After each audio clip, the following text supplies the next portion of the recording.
Hey everybody, welcome to the Weekly Wisdom. I'm Dean Graziosi. If you're new to this site, congratulations for finding us. Browse around, look at some old blogs, these videos. We've been doing them every week for a lot of years now. There's amazing people at the site, people helping people.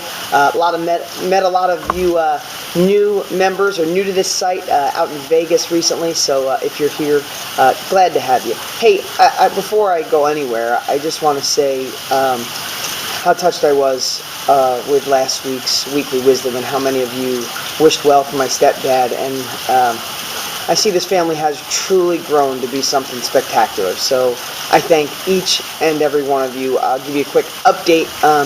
After I did that Weekly Wisdom, my stepdad took a turn for the worst.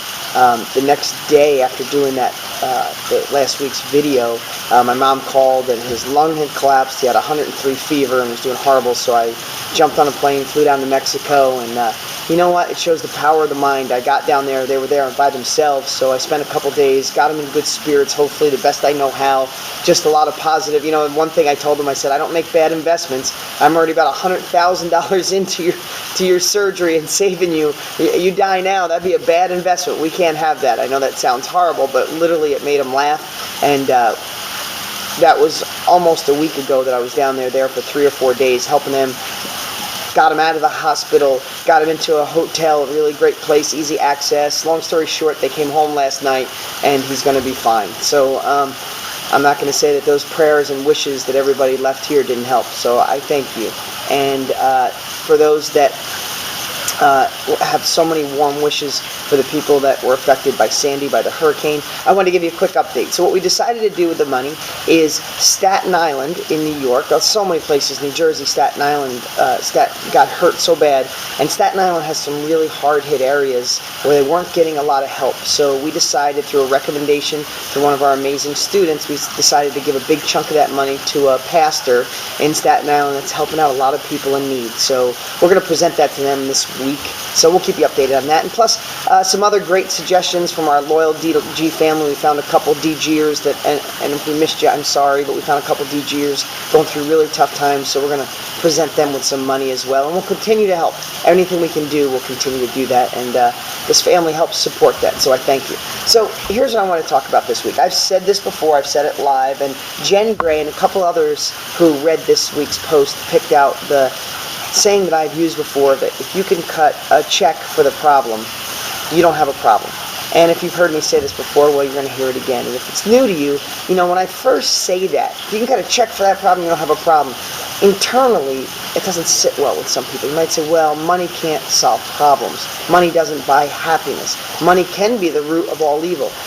And I guess that's kind of true. But all I know is so many problems could be solved by cutting a check for them.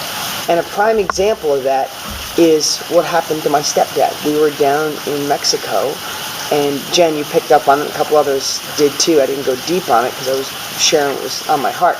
But literally, when we rushed him to the hospital, when he fainted and collapsed and he went to the hospital, the doctor said he's bleeding so bad we can't stop it. They were giving him blood and it was coming out internally through his colon as fast as it was going in. He did. He lost 80% of his blood. And I'm not trying to harp on that or be overly dramatic, but when they raced him in, they wouldn't start the surgery because they don't take insurance, not American insurance. They wouldn't start the surgery without me putting $50,000 on a credit card for them to go do it.